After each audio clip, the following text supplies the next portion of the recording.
ದಿನನಿತ್ಯದ ಬದುಕಿನ ಸಮಸ್ಯೆ ಸಂದೇಹಗಳಿಗೆ ಲೌಕಿಕ ಹಾಗೂ ಪಾರಮಾರ್ಥಿಕ ಸ್ತರಗಳಲ್ಲಿ ಉತ್ತರವನ್ನು ಕಂಡುಕೊಂಡು ಅರ್ಥಪೂರ್ಣ ಸಾರ್ಥಕ ಜೀವನ ನಡೆಸಲು ನಮಗೆ ಇರುವ ಒಂದು ದಾರಿದೀಪ ಡಿವಿಜಿಯವರ ಮಂಕುತಿಮ್ಮನ ಕಗ್ಗ. ಕನ್ನಡದ ಭಗವದ್ಗೀತೆ ಎಂದು ಪ್ರಸಿದ್ಧವಾದ ಈ ಜ್ಞಾನ ಭಂಡಾರದ ಅನಾವರಣವೇ ನಿತ್ಯದ ಬದುಕಿಗೆ ಕಗ್ಗದ ಬೆಳಕು. ತಪ್ಪದೇ ಕೇಳಿ, ಪ್ರತಿದಿನ ಬೆಳಗ್ಗೆ 7:15 ನಿಮ್ಮ ಜನಧ್ವನಿ ಬಾನುಲಿಯಲ್ಲಿ.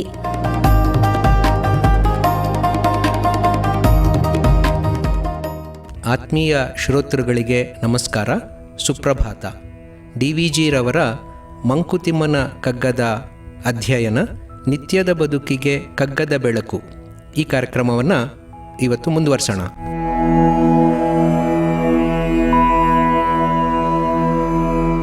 ಎಲ್ಲೆಲ್ಲಿಯುಂ ಮೋಹ ಎಲ್ಲೆಲ್ಲಿಯುಂ ಮೋಹ ಸಂಭ್ರಾಂತಿಗಳ ಕವಿಸಿ ಸಲ್ಲದ ಕುಮಾರ್ಗದೊಳು ನಿನ್ನ ತಾಂ ನಡೆಸಿ ಗೆಲ್ಲಲಿಲ್ಲವನ ಪರೀಕ್ಷೆ ಯೊಳಗೆಂದು ವಿಧಿ ಸೊಲ್ಲಿಪುದು ಸರಿಯೇನೋ ಮಂಕುತಿಮ್ಮ. ಸೊ ಆಗಲೇ ನಾವು ಹಿಂದಿನ ಇದರಲ್ಲಿ ಗಮನಿಸಿದಂಗೆ ನಮಗೆ ಕಣ್ಣಿಗೆ ಕಾಣುವಂಥ ಎಷ್ಟೋ ವಸ್ತುಗಳು ಆ್ಯಕ್ಚುಲಿ ಅಲ್ಲಿ ಇರದೇ ಇರಬಹುದು. ಸೊ ಅದನ್ನೇ ನಾವು ಭ್ರಾಂತಿ ಅಂತೀವಿ ಅಲ್ವಾ. ಭ್ರಾಂತಿ ನಮಗಲ್ಲಿ ಇಲ್ಲ, ಆದರೆ ನಮಗದು ಕಾಣಿಸ್ತಾ ಇದೆ. ಕೆಲವು ಸರ್ತಿ ಕಣ್ಣಿಗೆ ಕಾಣಿದ್ದನ್ನು ನಮ್ಮ ಮನಸ್ಸು, ನಮ್ಮ ಬುದ್ಧಿ ಅರ್ಥ ಮಾಡ್ಕೊಳ್ಳೋಕ್ಕಾಗದೇ ಇರ್ಬೋದು. ಕಣ್ಣೆದುರಿಗೆ ಇದ್ದರೂ ಕೂಡ ಅದನ್ನು ಗ್ರಹಿಸುವಂಥ ಒಂದು ಶಕ್ತಿ, ಸಾಮರ್ಥ್ಯ ನಮ್ಮ ಬುದ್ಧಿ ಮನಸ್ಸುಗಳಿಗೆ ಇಲ್ಲದೆ ಹೋಗ್ಬೋದು. ಅದು ಮೋಹ ಅಂತೀವಿ. ಕಣ್ಣಿಗೆದುರಿಗಿದ್ರೂ ಕೂಡ ಅದು ಏನೇನೋ ಕಲ್ಪನೆಗಳನ್ನು ಒಳಗಡೆ ಮಾಡಿಕೊಂಡು ವಸ್ತುವಿನ ಬಗ್ಗೆ ನಿಜಾಂಶವನ್ನು ಅರ್ಥ ಮಾಡ್ಕೊಳ್ಳೋದಕ್ಕೆ ಸಾಧ್ಯವಾಗದೇ ಇರುವಂಥದ್ದು. ಸೊ ಈ ಥರ ಸಂಭ್ರಾಂತಿಗಳು, ಮೋಹಗಳು ನಮಗೆ ಎಷ್ಟೋ ಸಂದರ್ಭಗಳಲ್ಲಿ ಆಗ್ತಾ ಇರುತ್ತೆ. ಈಗ ಯಾವ ಮಾರ್ಗದಲ್ಲಿ ಹೋಗಬೇಕು ಅಂತ ಆ ಸಂದರ್ಭದಲ್ಲಿ ಗೊತ್ತಾಗಲ್ಲ. ಈಗ ಕೆಲವು ಉದ್ಯಾನವನಗಳಲ್ಲಿ ಒಂದು ರೀತಿಯ ಆಟದ ಇದು ರಚನೆ ಮಾಡಿರ್ತಾರೆ. ಅದನ್ನು ಮೇಜ್ ಅಂತ ಹೇಳ್ತೀವಿ. ಅಂದರೆ ಅದರ ಎಂಟ್ರೆನ್ಸ್ ಒಂದು ಕಡೆ ಇರುತ್ತೆ, ಎಲ್ಲ ಕಡೆ ಗೋಡೆಗಳು. ಯಾವುದೋ ಒಂದು ಮಾರ್ಗದಲ್ಲಿ ಮಾತ್ರ ಹೋಗಿ ಅದರಿಂದ ಆಚೆ ಬರೋದಕ್ಕೆ ಸಾಧ್ಯ. ಈಗ ನಾನು ಒಳಗಡೆ ಹೋದೆ ಅಂತಂದರೆ ಎಡಗಡೆ ಬಲಗಡೆ ಎರಡೂ ಕಡೆ ಜಾಗ ಇರುತ್ತೆ, ಮುಂದ್ಗಡೆ ಗೋಡೆ. ಎಡಗಡೆ ಹೋಗದೆ ಅಂತಂದರೆ ಅಲ್ಲಿ ಇನ್ನೊಂದು ಗೋಡೆ, ಬಲಗಡೆ ಹೋದೆ ಅಂದರೆ ಅಲ್ಲಿ ಇನ್ನೊಂದು ಗೋಡೆ, ಅಲ್ಲಿ ತಿರ್ಗಾ ಬಲಗಡೆ ಎಡಗಡೆಗೆ ಒಂದು ಜಾಗ ಇರುತ್ತೆ. ಸೊ ಹೀಗೆ ಮೇಜ್ ಅಂತ ಕರಿತೀವಿ ಅದಕ್ಕೆ. ಸೊ ಹೀಗೆ ಒಳಗಡೆಗೆ ಹೋಗೋದು, ಆಚೆ ಬರೋದು, ಹಿಂಗೆ ಹೋಗ್ತಾ ಹೋಗ್ತಾ ಹೋಗ್ತಾ ಎಲ್ಲಿಂದ ನಾನು ಆಚೆ ಬರಬೇಕು ಅಂತ ನನಗೆ ಗೊತ್ತಾಗೋದಿಲ್ಲ. ಒಳಗಡೆ ಹೋಗೋಕ್ಕೇನೋ ಜಾಗ ಇದೆ, ಹೊರಗಡೆ ಬರೋದಕ್ಕೂ ಒಂದು ಜಾಗ ಇದೆ. ಒಳಗಿನ ಎಂಟ್ರೆನ್ಸಿಗೂ ಹೊರಗೆ ಹೋಗೋದಕ್ಕಿಂತ ಎಕ್ಸಿಟ್ಗೂ ಕನೆಕ್ಷನ್ ಹೆಂಗಿರುತ್ತೆ ಅಂತ ಈ ಮೇಜ್ನಲ್ಲಿ ನಮಗೆ ಹೊರಗಡೆಯಿಂದ ಗೊತ್ತಾಗಲ್ಲ. ಸೊ ಇದು ಎಷ್ಟೋ ಉದ್ಯಾನವನಗಳಲ್ಲಿ ಇರೋಂಥ ಒಂದು ತಮಾಷೆಯ ಒಂದು ಜಾಗ. ಆ ಆಟವನ್ನು ಎಲ್ಲ ಇದನ್ನೆಲ್ಲ ಆಡ್ತಾರೆ. ಜೊತೆಗೆ ಈ ನಮ್ಮ ಕೈಯಲ್ಲಿ ಇಟ್ಕೊಂಡು ಒಂದು ಗುಂಡನ್ನ ಜಾಮಿಟ್ರಿ ಬಾಕ್ಸ್ಗಳಲ್ಲಿ, ಕರೆಕ್ಟ್, ಜಾಮಿಟ್ರಿ ಬಾಕ್ಸ್ಗಳಲ್ಲೆಲ್ಲ ಇರ್ತಾ ಇತ್ತು. ಹೌದು. ಸೊ ಆ ಗುಂಡನ್ನು ಇಲ್ಲಿಂದ ಅಲ್ಲಿಗೆ ಹೋದರೆ ಅದು ಹಿಂಗೆ ಅದು ಜಾಗ ಇರುತ್ತೆ, ಹಿಂಗೆ ತೊಗೊಂಡು ಮಧ್ಯಕ್ಕೆ ತೊಗೊಂಡೋಗಿ ಕೂಡಿಸ್ಬೇಕು ಅಲ್ವಾ. ಸೊ ಈಗ ಜೀವನದಲ್ಲೂ ಹಾಗೇನೆ ಆ ಗುಂಡು ಹಿಂಗೆ ಮುಂದಕ್ಕೆ ಹೋಗ್ತಾ ಇದ್ದಾಗ ಎಲ್ಲೋ ಅಡ್ಡ ಬಂತು. ಸೊ ತಿರ್ಗಾ ನಾವು ಹಿಂಗೆ ವಾಪಸ್ ತೊಗೊಂಬಂದು ಇನ್ನೊಂದು ಕಡೆಗೆ ತೊಗೊಂಡು ಹೋಗಬೇಕು ಅಲ್ವಾ. ಸೊ ನಾವು ಜೀವನದಲ್ಲಿ ಯಾವುದೋ ಒಂದು ಮಾರ್ಗಕ್ಕೆ ಹೊಟ್ಟೋಗಿದ್ವಿ, ಅದು ಯಾಕೋ ಅಲ್ಲಿಗೆ ಅಡ್ಡಗೋಡೆ ಬಂದುಬಿಡ್ತು. ಸೊ ನಾವು ಏನು ಮಾಡಬೇಕು, ವಾಪಸ್ ಬಂದು ಇನ್ನೊಂದು ದಾರಿನಲ್ಲಿ ಹೋಗಬೇಕು. ಅಲ್ಲಿ ಹೋದರೆ ಅಲ್ಲಿ ತಿರ್ಗಾ ಇನ್ನೊಂದು ಅಡ್ಡಗೋಡೆ. ಸೊ ಹೀಗೆ ಜೀವನದಲ್ಲಿ ಅನೇಕ ಸರ್ತಿ ನಾವು ಹೋಗೋಂಥ ಮಾರ್ಗ ನಮ್ಮನ್ನು ಸರಿಯಾದ ಗುರಿ, ನಮ್ಮ ಉದ್ದೇಶ ಏನಿತ್ತೋ ಅದರ ಪೂರೈಕೆಗೆ ಅದನ್ನು ಕರ್ಕೊಂಡು ಹೋಗಲ್ಲ. ಸಪೋಸ್ ಈ ಥರದ ಒಂದು ಗುಂಡನ್ನು ನಾನು ಯಾವುದೋ ಒಂದು ಮಗು ಕೈಲಿ ಕೊಡ್ತೀನಿ ಅಂದ್ಕೊಳ್ಳೋಣ, ಎಲ್ಲಿ ಮಾಡಪ್ಪ ಅಂತೀನಿ. ಆ ಮಗು ಪ್ರಯತ್ನ ಪಡುತ್ತೆ, ಆ ಗುಂಡು ಹಿಂಗೆ ಹೋಯ್ತು, ಅಲ್ಲೆಲ್ಲೋ ಅಡ್ಡ ಬಂತು, ಈ ಕಡೆ ಬಂತು, ಒಟ್ಟಲ್ಲಿ ಅದು ಸೆಂಟ್ರಿಗೆ ಹೋಗಲಿಲ್ಲ. ಆಗ ನಾನು ಆ ಮಗುನ ನೋಡ್ಬಿಟ್ಟು ನಿನಗೇನೋ ಮಾಡೋಕ್ಕೆ ಬರಲಿಲ್ಲ ಅಂತ ನಾನು ನಗೋದು ಎಷ್ಟು ಸರಿ? ಅದು ಸರಿಯಲ್ಲ ಅಲ್ವಾ?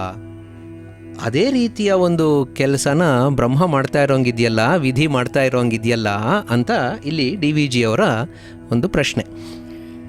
ನಮ್ಮ ಜೀವನದಲ್ಲಿ ನಮಗೆ ಅನೇಕ ರೀತಿಯ ಮಾರ್ಗಗಳನ್ನೇನೋ ತೋರಿಸಿದ್ದಾರೆ. ಆದರೆ ಯಾವುದು ಇಂಥ ಮಾರ್ಗದಲ್ಲಿ ಹೋದರೆ ಹೀಗಾಗತ್ತೆ ಅಂತ ನಮಗೆ ಗೊತ್ತಿರಲ್ಲ. ಯಾವುದೋ ಒಂದು ಮಾರ್ಗವನ್ನು ನಾವು ಆಯ್ಕೆ ಮಾಡ್ಕೋತೀವಿ. ಒಂದಷ್ಟು ದೂರ ಹೋಗ್ತಾ ಇದ್ದಂಗೆ ಅಲ್ಲೊಂದು ತಡೆಗೋಡೆ, ಏನೋ ಒಂದು ಕಷ್ಟ ಬಂತು. ಸೊ ಅದನ್ನು ಮುಂದುವರಿಯೋಕ್ಕಾಗಲ್ಲ, ನಾವು ವಾಪಸ್ ಬರಬೇಕಾಗತ್ತೆ. ಸರಿಯಾದ ಮಾರ್ಗವಲ್ಲ ಅದು, ಕುಮಾರ್ಗ. ಆದರೆ ನಾನು ಅದನ್ನು ಆಯ್ಕೆ ಮಾಡ್ಕೊಂಡು ನಾನು ಮುಂದಕ್ಕೆ ಹೊರಟೋದೆ. ಈಗ ವಾಪಸ್ ಬಂದ ನಂತರ ತಿರುಗಿ ಇನ್ನೊಂದು ಮಾರ್ಗದಲ್ಲಿ ಹೋಗ್ತಾ ಇದ್ದೀನಿ. ಒಂದು ಸ್ವಲ್ಪ ದಿನ ಆದಮೇಲೆ ಗೊತ್ತಾಯಿತು ಅದೂ ಕೂಡ ಅಡ್ಡಗೋಡೆ ಇದೆ, ಅಲ್ಲೂ ಒಂದು ಕಂದರ ಇದೆ, ತಿರುಗಿ ವಾಪಸ್ ಬರಬೇಕು. ಸೊ ಹೀಗೆ ಹೋಗು ಮತ್ತು ವಾಪಸ್ ಬಾ, ಹೋಗು ಮತ್ತೆ ಹಿಂದೇಟು, ಹೋಗು ಮತ್ತೆ ಹಿಮ್ಮೆಟ್ಟುವಿಕೆ. ಸೊ ಹೀಗೆ ಜೀವನದಲ್ಲಿ ಪರೀಕ್ಷೆಗಳು ಬರ್ತಾ ಇದೆ. ಯಾವ ಪರೀಕ್ಷೆಯಲ್ಲೂ ನಾನು ಸಂಪೂರ್ಣವಾಗಿ ಉತ್ತೀರ್ಣ ಆಗ್ತಾ ಇಲ್ಲ. ಸೊ ಹಾಗೆ ಉತ್ತೀರ್ಣನಾಗಲಿಲ್ಲ ಅಂಥೇಳಿ ವಿಧಿ ನಮ್ಮನ್ನು ನೋಡಿ ನಗ್ತಾ ಇರೋ ಹಂಗಿದೆಯಲ್ವಾ, ಅದು ಸರಿಯಲ್ಲ.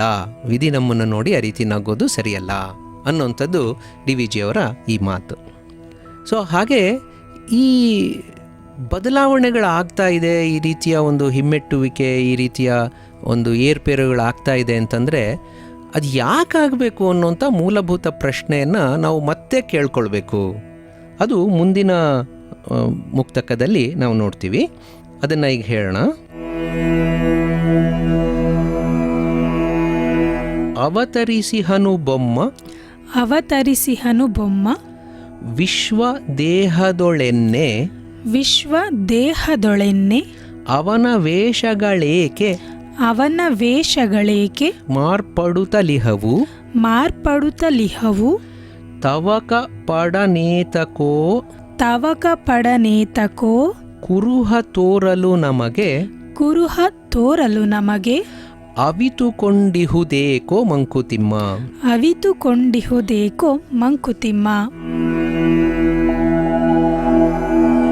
ಸೊ ಐ ಸ್ಪೈಸ್ ಕತೆ ನಾವು ಕೇಳಿದ್ವಲ್ಲ, ಹಿಂದೆ ಒಂದು ಸರ್ತಿ ಪ್ರಸ್ತಾಪ ಮಾಡಿದ್ವಲ್ಲ. ಸೊ ಅದೇ ರೀತಿಯಲ್ಲಿ ಈಗ ಉತ್ತರ ಗೊತ್ತಿರೋಂತಹ ವ್ಯಕ್ತಿ ಅಂದರೆ ಭಗವಂತ, ಅಡಿಗೆ ಹೇಗೆ ಮಾಡಬೇಕು ಅಂತ ಗೊತ್ತಿರೋಂಥ ವ್ಯಕ್ತಿ ಅಲ್ಲಿದ್ದಾರೆ.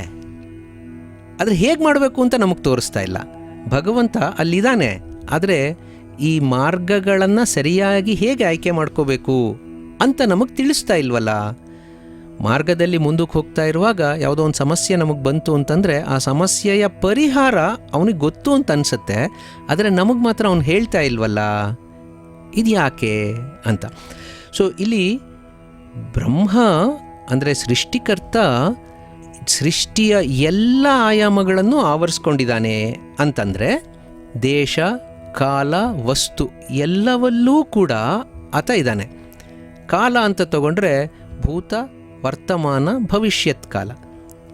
ಹಿಂದೆ ಏನಾಗಿತ್ತು, ಇವಾಗ ಏನಾಗ್ತಾ ಇದೆ, ಮುಂದೆ ಏನಾಗ್ತಾ ಇದೆ, ಎಲ್ಲದರಲ್ಲೂ ಭಗವಂತ ಇದ್ದಾನೆ. ದೇಶ ಅಂತ ತಗೊಂಡ್ರೆ ಈ ಜಾಗದಲ್ಲಿ, ಮುಂದಿನ ಜಾಗದಲ್ಲಿ, ಇನ್ಯಾವುದೋ ಪ್ರಪಂಚದ ಯಾವುದೋ ಒಂದು ಮೂಲೆಯಲ್ಲಿ ಏನಾಗ್ತಾ ಇದೆ ಅನ್ನೋದು ಅವನಿಗೆ ಗೊತ್ತಿರಬೇಕು. ಯಾಕೆ? ಎಲ್ಲ ಕಡೆ ಅವನೇ ವ್ಯಾಪಿಸಿದ್ದಾನೆ. ಎಲ್ಲ ವಸ್ತು, ಎಲ್ಲ ಜೀವಿಗಳಲ್ಲಿ ಅವನೇ ವ್ಯಾಪಿಸಿದ್ದಾನೆ ಅಂತಂದರೆ ನನ್ನಲ್ಲೂ ಅವನೇ ಇದ್ದಾನೆ, ನಿನ್ನಲ್ಲೂ ಅವನೇ ಇದ್ದಾನೆ, ಯಾವುದೋ ದೇಶದಲ್ಲಿರುವಂತಹ ಬೇರೊಬ್ಬ ವ್ಯಕ್ತಿಯಲ್ಲೂ ಅವನೇ, ಜೊತೆಗೆ ಸಕಲ ಜೀವಿಗಳಲ್ಲೂ ಕೂಡ ಅವನೇ ಇದ್ದಾನೆ. ಆದರೆ ಆ ವ್ಯಕ್ತ ಆಗ್ತಾ ಇರುವಂಥ ರೀತಿ ಮಾತ್ರ ಬೇರೆ ಬೇರೆ ಇದೆಯಲ್ಲ. ಆ ಒಂದು ಶಕ್ತಿಯ ತೋರಿಕೆ, ಹೊರಗಡೆ ತೋರಿಸ್ಕೊಳ್ಳೋವಂಥ ಒಂದು ವಿಧಾನ ಏನಿದೆ ಅದು ಬೇರೆ ಬೇರೆ ಆಗ್ತಾ ಇದೆ. ಅದರಲ್ಲಿ ಇರೋಂಥ ಏಕತೆ ಅಂದರೆ ದೇವಸ್ವರೂಪ, ಬ್ರಹ್ಮಸ್ವರೂಪ ನಮಗೆ ಕಾಣಿಸ್ತಾ ಇಲ್ಲ.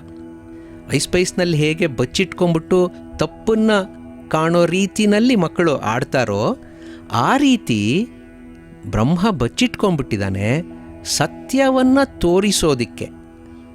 ಸತ್ಯದ ಕುರುಹು ಅದನ್ನು ತೋರಿಸೋದಕ್ಕೆ ತವಕ ಪಡನು ತೋರಿಸೋಣ ಅನ್ನೋಂಥ ಭಾವನೆ ಅವನಲ್ಲಿ ಇಲ್ಲ.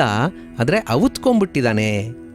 ಭಗವಂತ ಇರೋದೇನೋ ಇದ್ದಾನೆ, ಎಲ್ಲವನ್ನೂ ತಿಳಿದಂತಹ, ಎಲ್ಲಕ್ಕೂ ಉತ್ತರಗಳನ್ನು ಬಲ್ಲಂತಹ ಆ ಶಕ್ತಿ ಅದು ಇದೆ. ನಮ್ಮ ಕಣ್ಣಿಗೆ ಅದರ ಗೋಚರ ಆಗ್ತಾ ಇಲ್ಲ. ಗೋಚರ ಆಗಬೇಕಾದ್ರೆ ನಾವೇನು ಮಾಡಬೇಕು ಅನ್ನೋಂಥದ್ದು ನಮಗೆ ಇನ್ನೂ ಗೊತ್ತಾಗ್ತಾ ಇಲ್ಲ.